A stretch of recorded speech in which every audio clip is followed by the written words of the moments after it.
Ok, nous allons lire le passage de base, Matthieu 8:8. Je peux commencer un peu plus au début là, juste pour nous mettre dans le contexte. Jésus entre dans Capernaüm. Un officier romain s'approche de lui et il lui demande son aide en disant « Seigneur, mon serviteur est couché à la maison. Il est paralysé et il souffre terriblement. » Jésus lui dit « Je vais aller le guérir. » Mais l'officier lui répondit « Seigneur, je ne suis pas digne que tu entres chez moi. Mais dis seulement un mot, un seul mot, et mon serviteur sera guéri. » Amen. Père, nous te disons merci. Merci parce que tu es fidèle. Et dans ta fidélité, tu promets d'être à un endroit quand on se réunit autour de ton nom. Et en cet endroit, tu es ici. Pas parce que nous le sentons, mais parce que tu l'as promis. Et tu es fidèle à ce que tu dis. Père, je te recommande ces instants. Parle à ton peuple. Parle-nous, Seigneur. Fais-nous du bien et rends notre joie parfaite. Au nom de Jésus.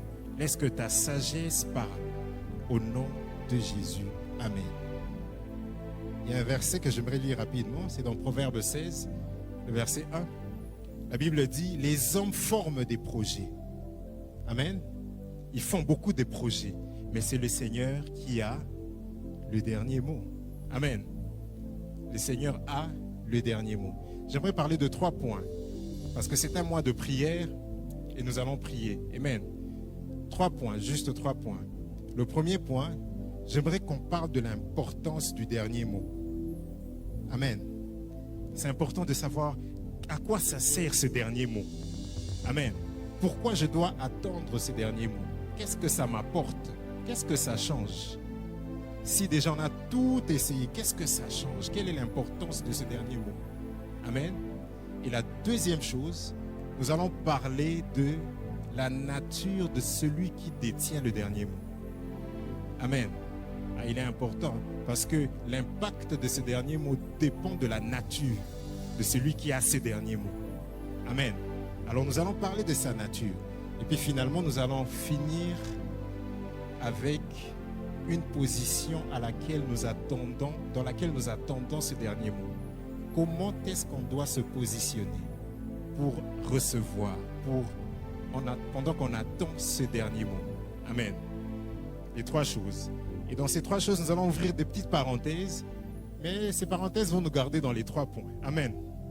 Amen. Alors, je veux commencer par dire ceci. Le dernier mot intervient quand on a épuisé tous ces mots.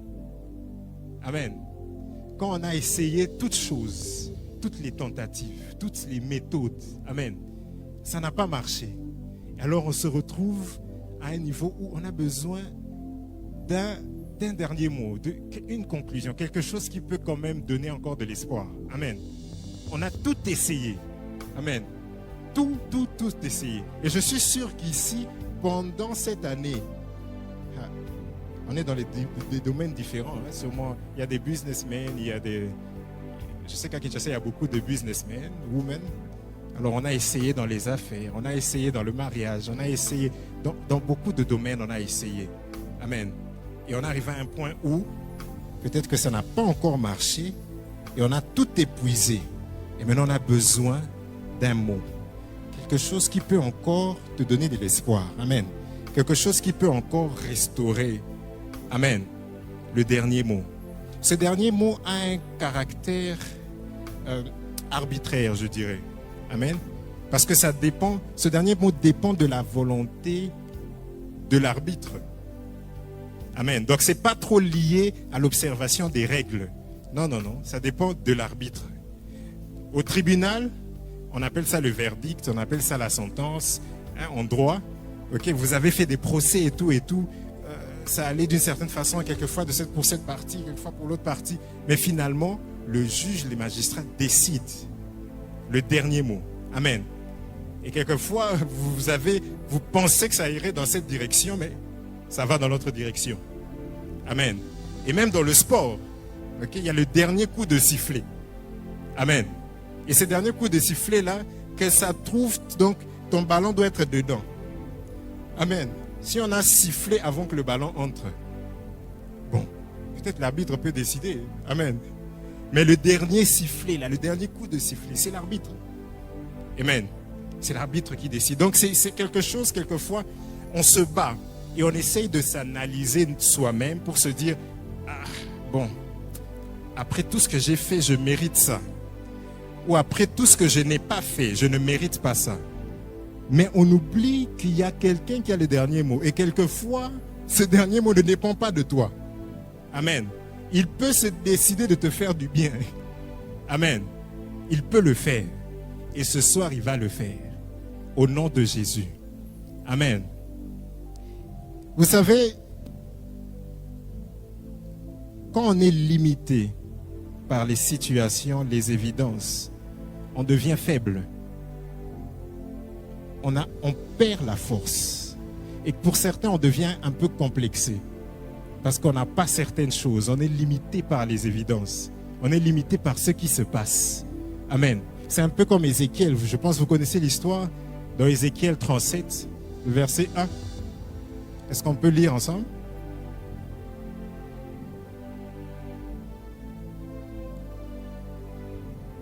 Ézéchiel 37, le verset 1.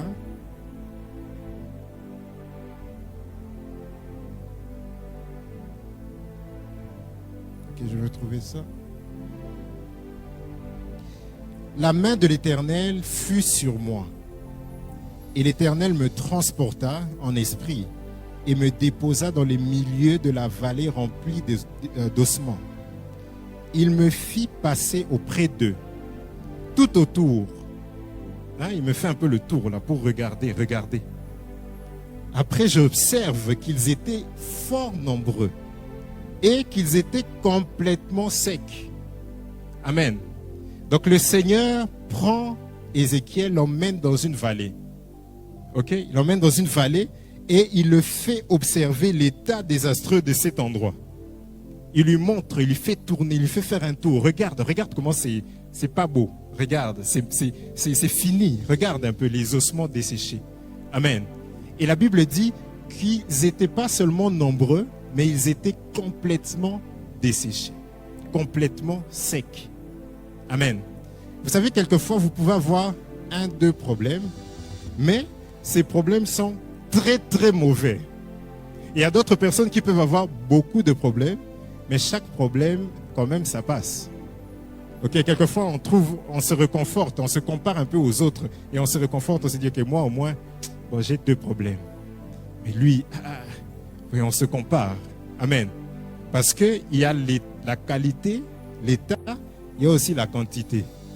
Il y a des gens qui ont beaucoup de problèmes. Amen. Yeah, vous connaissez là où vous êtes. On se connaît là où nous sommes. Amen.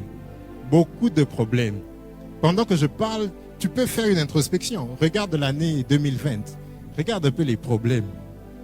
Il y en a eu beaucoup, de façon générale, mais aussi de façon individuelle. Beaucoup de problèmes. Peut-être même que tous les problèmes sont complètement secs. Amen. Complètement secs. Et le Seigneur lui montre l'état grave. Là maintenant Ézéchiel voit. Il dit ok. Et maintenant le Seigneur lui demande, fils de l'homme ou homme, est-ce que ces ossements desséchés, est-ce qu'ils peuvent encore revivre? Amen. Qui pose la question? Dieu, le Tout-Puissant.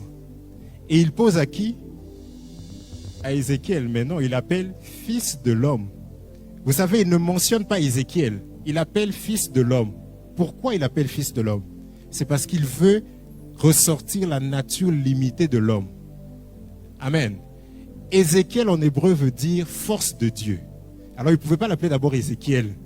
Il voulait le remettre d'abord en tant que fils de l'homme, dans ta nature limitée, avec toutes les solutions que tu essayes mais que tu n'arrives pas à trouver. Dis-moi, est-ce que ces ossements peuvent encore revivre? Amen. Un Dieu tout-puissant qui pose la question à un être très limité. Mais ça, c'est fort. Amen. Alors Ézéchiel se dit, imaginez un peu, vous êtes à cette position-là. Dieu te dit, est-ce que ça, le problème que tu as là, depuis le début de l'année, pour certains, ça même depuis l'année passée, ça continue. le problème que tu as là, est-ce qu'il peut encore revivre? Amen. J'aime la réponse d'Ézéchiel. Il n'a pas dit oui. Il n'a pas dit non. Il a dit, Seigneur, tu le sais. Alléluia. Seigneur, tu le sais. En d'autres termes, il voulait dire, Seigneur, tu as le dernier mot. Je ne sais pas. Amen. Toi, tu le sais. Seigneur, tu le sais. Ça, c'est une réponse qui cherche la pensée de Dieu. Seigneur, tu sais. Moi, je ne sais pas. Amen. Combien de fois nous devons dire au Seigneur, Seigneur, c'est toi qui sais. Arrête un peu de te battre toi-même. Dis, Seigneur, tu le sais. Amen. C'est toi qui as le dernier mot. Amen. Yes, c'est pas moi, je ne sais pas. Je suis. D'ailleurs, même tu m'as appelé toi-même homme pour me rappeler que je suis limité. Maintenant, là, Seigneur, tu le sais. Amen. Ça, c'est formidable. Tu cherches la pensée de Dieu. Vous savez, Job, dans Job, je pense que c'est Job 19, où il se plaint. Hein, il se plaint de... Je vais checker ça pour vous donner. Oui. Ok, comme ça, on peut lire ça. Non, c'est bon, on n'a pas besoin de lire. Job 19, tout le chapitre, il se plaint. Il se plaint. Vous savez tout ce qui est arrivé à Job. Les problèmes, ça c'était des ultimatums, parce que ce sont des choses qui se passent en même temps. Vous savez, quand vous avez des problèmes, on a un peu besoin d'un petit temps pour que notre problème vienne. Ok, mais quand les problèmes commencent à se suivre, là c'est chaud. Hein? Amen. Est-ce que vous savez ça? Là c'est chaud quand ça se suit. Qui aimerait ça? On aime résoudre les problèmes un temps et puis après un temps un autre problème. Mais tout est venu au même moment pour Job. Et il a commencé à se plaindre. Il a dit, mais Seigneur, ma famille me laisse. Ceci se passe. J'ai perdu. Job était un grand businessman. Il avait des ports, il avait beaucoup de choses. Il a tout perdu. Il se plaint, il dit, Seigneur, Seigneur, Seigneur, mais ces choses, mais qu'est-ce qui se passe? Et puis au verset 25, il dit, mais je sais que mon Rédempteur est vivant et qu'il se lèvera le dernier. Donc, il a le dernier mot. Amen. Il a le dernier mot. Le dernier mot, on a besoin de ça quand on est limité. Amen. On ne sait plus quoi faire. Amen. Et maintenant, j'aimerais qu'on passe au deuxième point. Maintenant, quelle est la nature de ce Dieu-là qui a le dernier mot? Quelle est sa nature? Amen. Quelle est la nature de celui qui détient le dernier mot? Vous savez, même en famille, hein, quand il y a des problèmes, on laisse le dernier mot à quelqu'un d'un certain rang, okay, qui a une certaine influence. Amen. Alors on a besoin de savoir quelle est la nature de Dieu en ce qui concerne les derniers mots. Amen. Quelle est sa nature? Je sais que vous savez beaucoup de choses sur Dieu. Je sais que vous savez. Mais ce soir, j'aimerais que le Saint-Esprit mette en vous quelque chose qui va vous garder dans une position d'attente. Amen. Pour ce dernier mot. Alléluia. Alléluia. Est-ce que nous sommes ensemble? Vous savez, quand on traverse les moments difficiles, c'est vrai qu'on peut être dans le Seigneur, mais la présence du Seigneur n'exclut pas les défis. La présence du Seigneur n'exclut pas les déserts. Il peut être là, dans les déserts avec toi. Amen. Et donc, il ne faut pas te dire que le Seigneur m'a laissé. Non, non. Il est là, dans les déserts avec toi. Ce qui compte ici maintenant, c'est où est ton focus. Est-ce que c'est le désert ou est-ce que tu sais qu'il est là, avec toi dans les déserts? Amen. J'aimerais qu'on lise une histoire. Et c'est ici, nous allons nous élargir, nous s'attarder un peu et puis finir. Amen. C'est dans Matthieu 14. Matthieu 14, 13 à 21.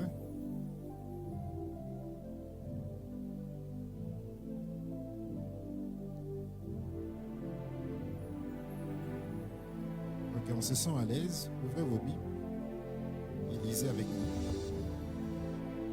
Ok, je veux lire. Je vais comme ça m'arrêter quelquefois. Hein, on va évoluer ensemble. À cette nouvelle, Jésus partit de là dans une barque pour se retirer à l'écart dans un lieu désert.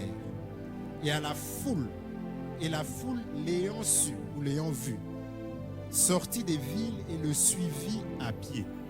Amen. Alors, qu'est-ce qui se passe après? Quand il sortit de la barque, Jésus maintenant a vu, il voit la grande foule. Alors, il était ému de compassion et il guérit les malades. Amen. Il guérit les malades. Ici, j'aimerais sortir une nature de celui qui a les derniers mots.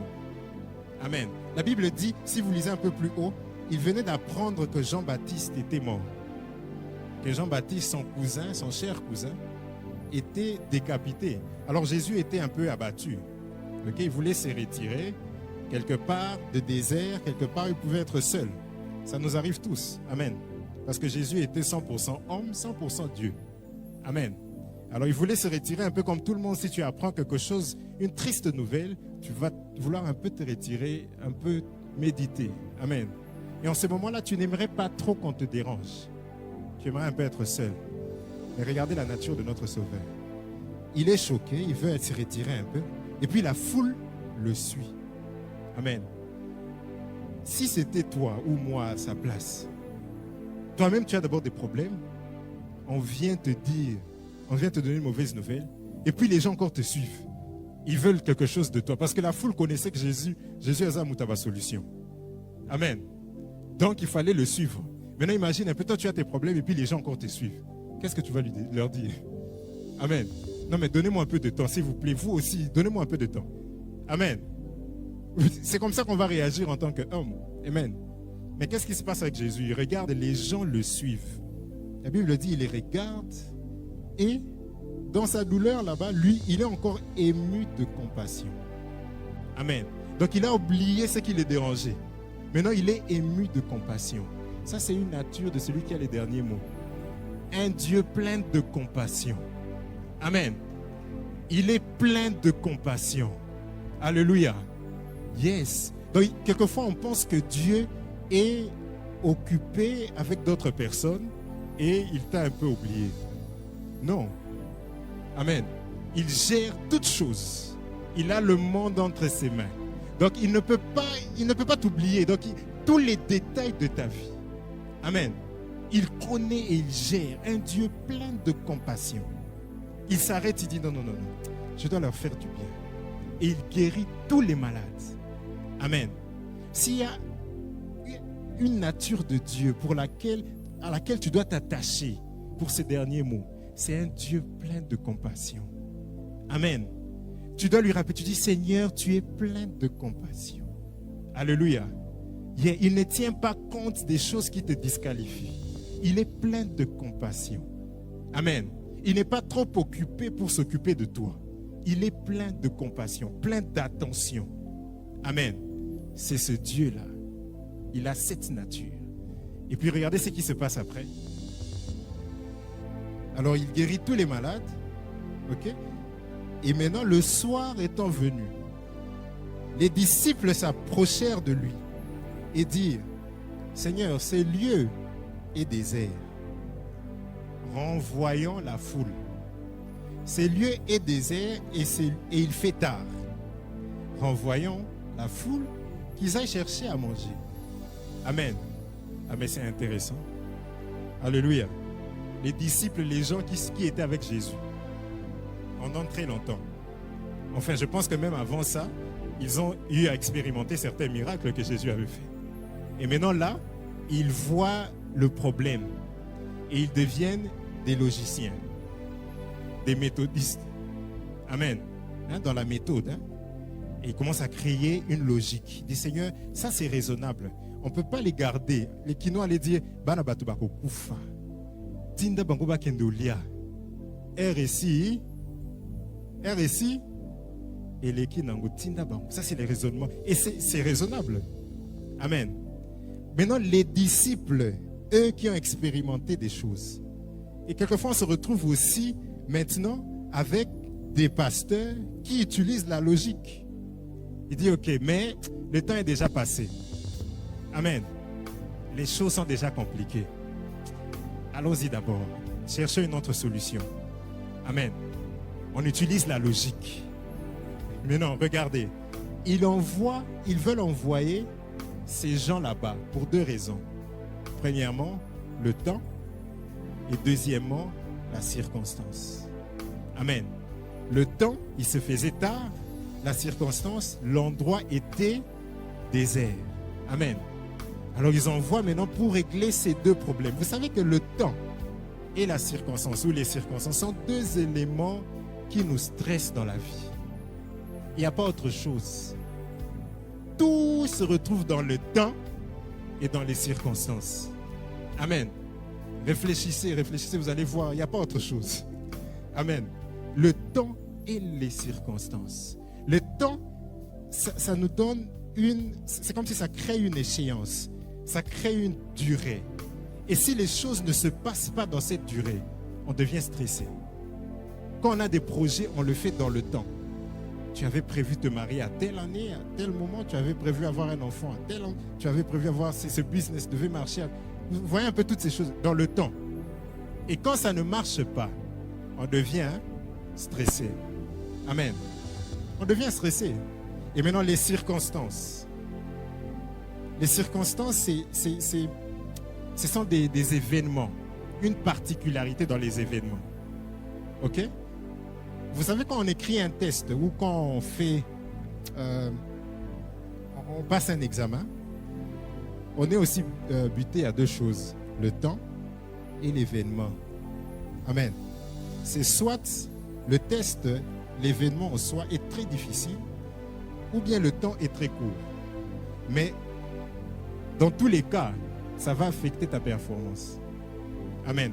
Si tu as beaucoup de temps et que les tests est très très difficile, ça peut toujours affecter. Amen. Est-ce que je peux avoir ma bouteille d'eau? Ça peut toujours affecter. Et maintenant, si tu as peu de temps et le test est très facile, qu'est-ce que ça fait? Ça affecte aussi. Donc le scénario le plus facile, c'est quoi? Beaucoup de temps, très facile. Et le test est très facile. Amen. Là, tu passes ton test avec succès. Donc les deux éléments là, ce soir, j'aimerais qu'on ait ces deux éléments en tête. Le temps et les circonstances. Amen. Vous me permettez que je boive un peu de l'eau?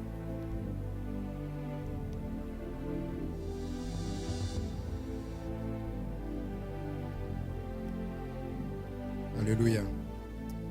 J'ouvre une petite parenthèse. Le dimanche passé, mais c'était pas passé, c'était le dimanche 6 décembre. J'étais ici. Et il y avait un pasteur qui avait prêché. Il avait dit quelque chose de très intéressant. Ça m'avait béni.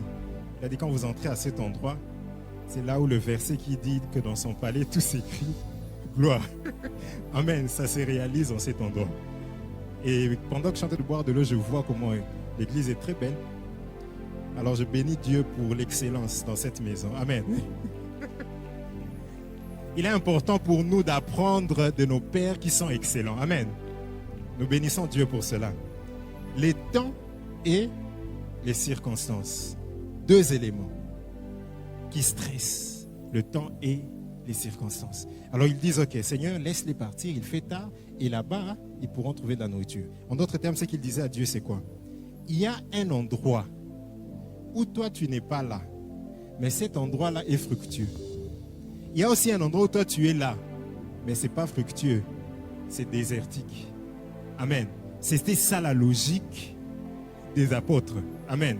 C'est ce qu'ils ressortaient. Laissez-moi vous dire que la foi n'est pas contre la logique. Mais la logique peut travailler contre la foi. Amen. C'est très important. Or, la foi produit la bonne logique. Amen. La logique qui est alignée à la pensée de Dieu. Il est important que l'on vive par la foi. La Bible dit que le juste vivra par sa foi. Amen. Il est important de vivre par la foi et que cette foi crée sa logique. Parce que cette logique-là peut devenir irraisonnable aux yeux des gens. Amen. C'est possible. Mais ça ne change pas que c'est la foi qui domine d'abord. Amen. La Bible parle de Moïse. La Bible dit que Moïse a laissé le palais du Pharaon par la foi. Il a refusé d'être appelé fils du Pharaon. Il a laissé les profits de la maison de Pharaon pour aller souffrir avec le peuple d'Israël. La foi. Si vous regardez ça avec les yeux humains, Amen. Mais la foi Je prie que nous puissions être de ces gens qui marchent par la foi. Amen. Qui marchent par la foi, pas par la logique, par la foi. Amen. Alors voyez ici, ils étaient tous là. Ils sont en train d'envoyer Jésus, les gens aller là où c'est fructueux. Vous savez, il y a des endroits qui peuvent être profitables, qui peuvent être fructueux. Mais Jésus n'est pas là-bas avec toi. Amen. Il est quelque part. Quelque part où peut-être que c'est désertique. Il est resté là. Il est là. C'est là où il te veut. Amen. Donc, ce que les apôtres voulaient faire, ils voulaient envoyer les gens vers la provision sans le pourvoyeur. Amen. Il dit, ok, cherchons la provision, laissons le pourvoyeur. Mais cette provision-là va finir. Le pourvoyeur, il est celui qui répond à tes besoins par sa richesse. La Bible dit qu'il accomplira, qu'il répondra à tous tes besoins selon sa richesse. Est-ce que ça dit selon la richesse du pays? Selon la richesse de l'Afrique, la Banque mondiale, tes affaires, ou tes business? Non, selon ça, voilà. Et lui, il est le maître de l'or et l'argent. Il tient ça, ça ne va jamais s'épuiser. Nous bénissons Dieu, amen. Nous bénissons Dieu parce que quand il pourvoit selon sa richesse. Amen. Donc quand tu es limité dans les affaires, ça ne marche pas. Tu dis, Seigneur, pas ces affaires, selon ta richesse. Amen. C'est lui qui pourvoit selon sa richesse. Alors maintenant, les disciples voulaient les envoyer là-bas. Ils disaient, allons-y là-bas. Là-bas, il y a des choses qui marchent, ils peuvent s'acheter, ils peuvent... Jésus a dit quoi? J'aime la réponse de Jésus. Il a dit, ils n'ont pas besoin de partir. Je peux même arrêter là. Ils n'ont pas besoin de partir.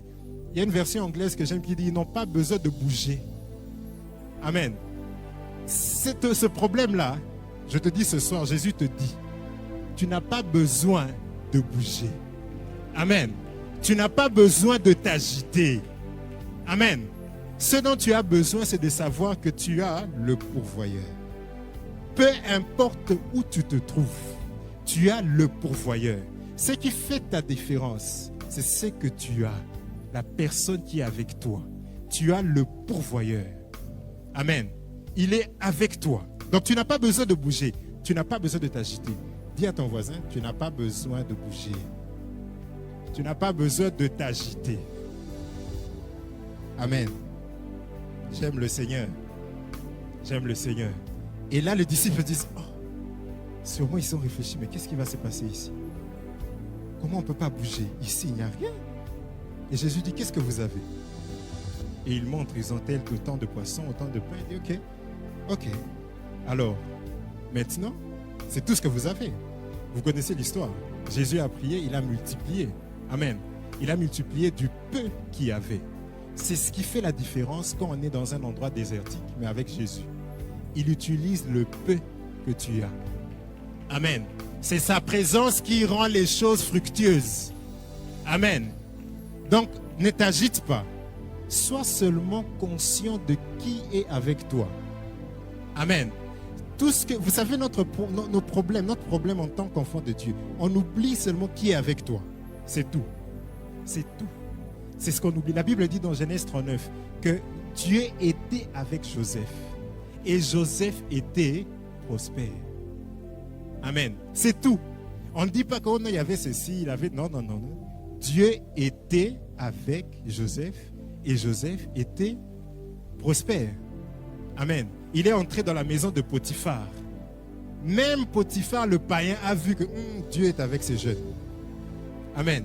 Parce que les choses marchaient autour de lui, dans sa maison. Il pouvait voir. Vous savez, quand vous êtes conscient de la présence de Dieu dans votre vie, vous allez affecter la façon dont les gens vous voient. Ils vont voir que celui-ci, il connaît, il est avec qui? Il connaît. Amen. Il sait qui l'accompagne.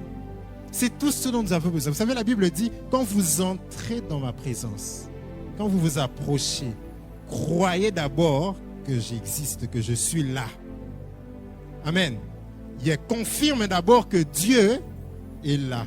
Quand tu entres en cet endroit, pendant ces mois de prière, ne viens pas seulement, viens, sais que Dieu est là. C'est ce qui va faire la différence. Amen. Tu sais que Dieu est là. Et non seulement il est là, mais il est le rémunérateur de ceux qui le cherchent. Amen. Yes. Et c'est ceux-là qui le cherchent, sachant qu'il est là. Amen. J'aimerais que le Saint-Esprit allume la conscience de sa présence dans ton esprit. Amen. Parce que c'est que les situations font, elles viennent pour essayer d'immuniser ta pensée, ta conscience que Dieu est présent. Mais Dieu est là. Amen. Amen. Il est présent. Alors ils disent, ok. Jésus dit, ok, on va multiplier les pains. Ok. On a multiplié. Mais avant de donner aux gens, il y a quelque chose de très intéressant que le Seigneur a dit. Et là, ça nous amène au troisième point. Très intéressant. Le Seigneur a dit, commandez à ces gens de s'asseoir sur l'herbe. Amen. C'est au verset, si vous lisez, parce que je n'ai pas envie de tout lire, sinon vous allez voir quelque part. Après qu'il dit, c'est le verset 19, il dit, il fit asseoir. Dans notre version, il dit, il commanda à tout le monde de s'asseoir sur l'herbe. Est-ce que ça vous donne une image? Il dit aux gens de s'asseoir sur l'herbe. Ça vous rappelle quel verset dans la Bible? Le psaume 23. Un psaume qu'on aime beaucoup, l'Éternel est mon berger, je ne manquerai. Il me fait reposer où? Les verts pâturages. Amen. Il leur dit, asseyez-vous d'abord sur les verts. Vous savez, la position assise est une position de repos. C'est une position de confiance. Si tu n'as pas confiance, tu seras debout, tu seras agité. Quand tu es assis dans le Seigneur, c'est le repos. Amen. Et cette position-là emmène la provision.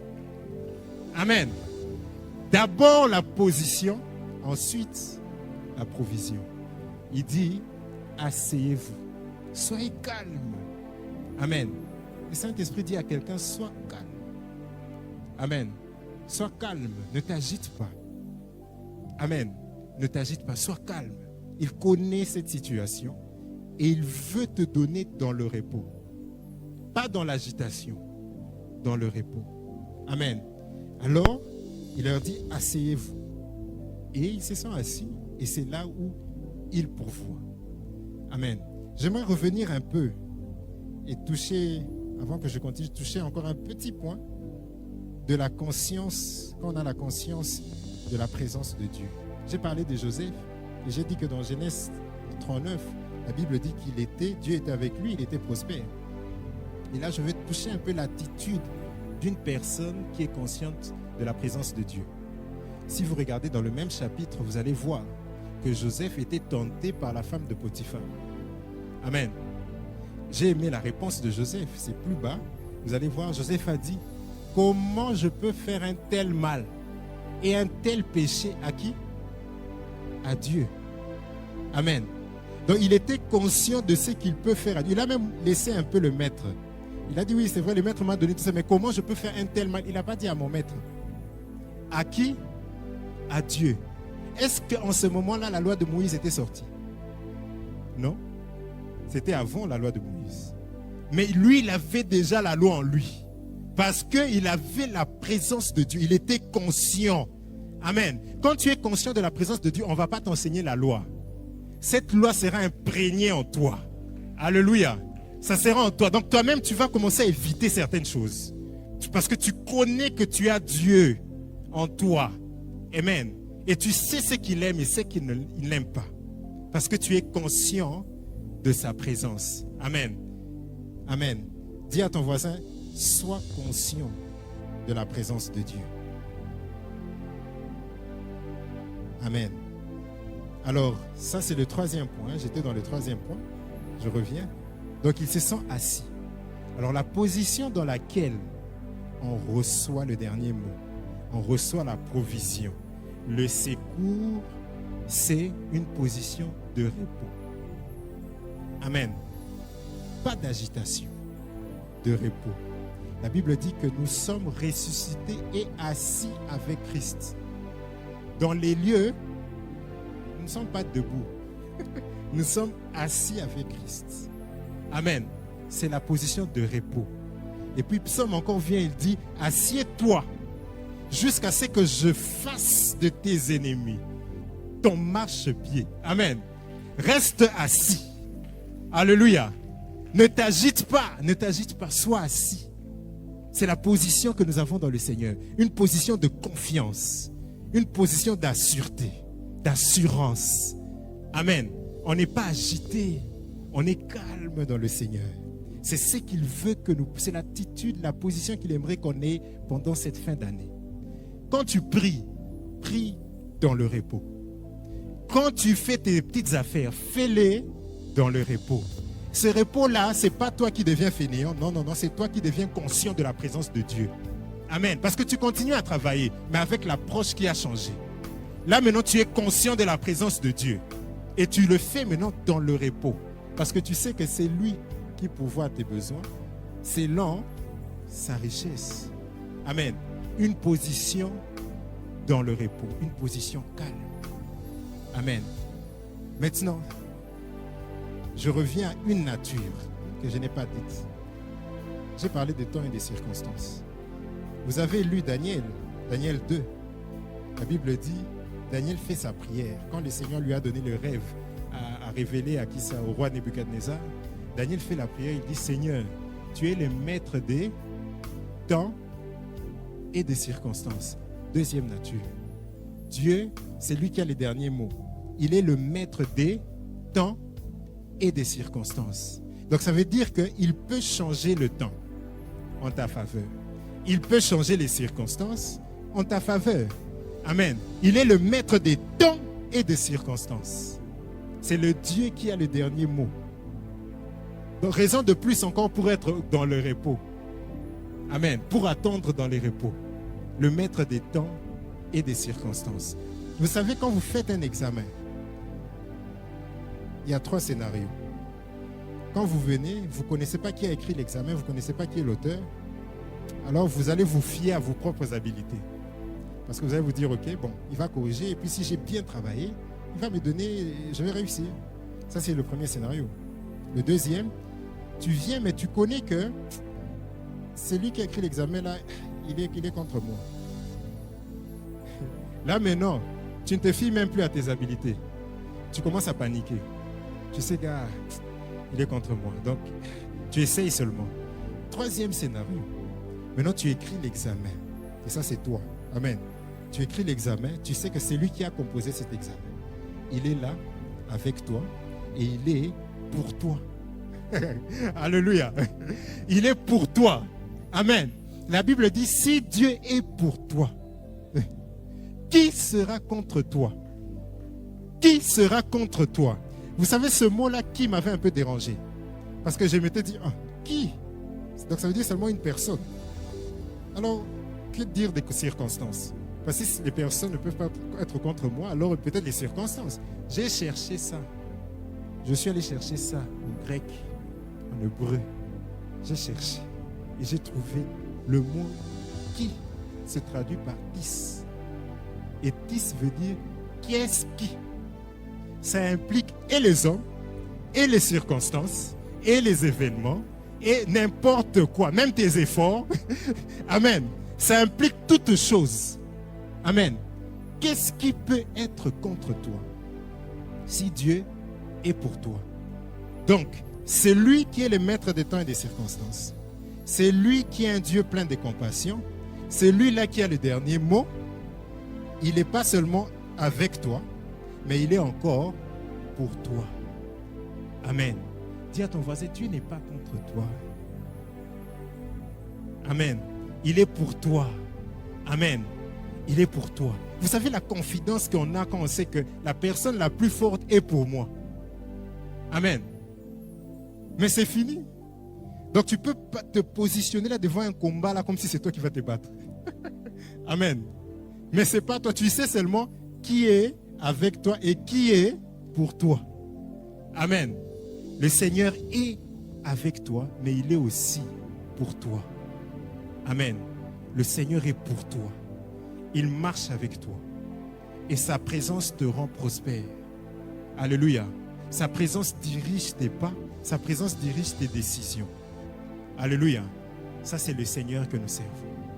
Le Dieu plein de compassion. Le maître de temps et des circonstances. Celui-là, il est avec toi. Et celui-là, il est pour toi. Alléluia. Il est pour toi. Est-ce que tu peux te dire toi-même que Seigneur, tu es pour moi? Alléluia. J'aimerais que nous puissions prier ce soir. Il est important que nous prions. Mais cette fois-ci, nous allons prier dans la confiance. Amen. Nous allons prier dans la confiance. Donc ne prie pas que tu es attristé. Non, non, non, non, non. Prie dans la confiance. Parce que maintenant, tu sais que Dieu, celui qui est avec toi, il est aussi pour toi. Amen. Il y a des choses qui affectent ta performance. C'est quand, par exemple, tu sais que cette personne-là n'est pas pour toi. Déjà là, ça affecte ta façon de faire les choses. Amen. Mais ici, il te dit qu'il est pour toi. Amen. Le petit péché là, dans lequel tu tombes tout le temps, reviens seulement à lui. Il va effacer ça. Amen. Il va clean, il va nettoyer ça. Et tu restes pour lui. Amen. Ne te sens pas disqualifié à cause d'un petit péché. Non, non, non, non. Viens à lui. La Bible dit, approchez-vous avec confidence devant le trône de grâce. Pas le trône de jugement. Amen. Le trône de grâce pour recevoir la grâce et l'aide dont on a besoin. Donc quand tu t'approches du Seigneur, approche-toi devant le trône de grâce. Amen. Il est un Dieu de grâce, un Dieu de compassion.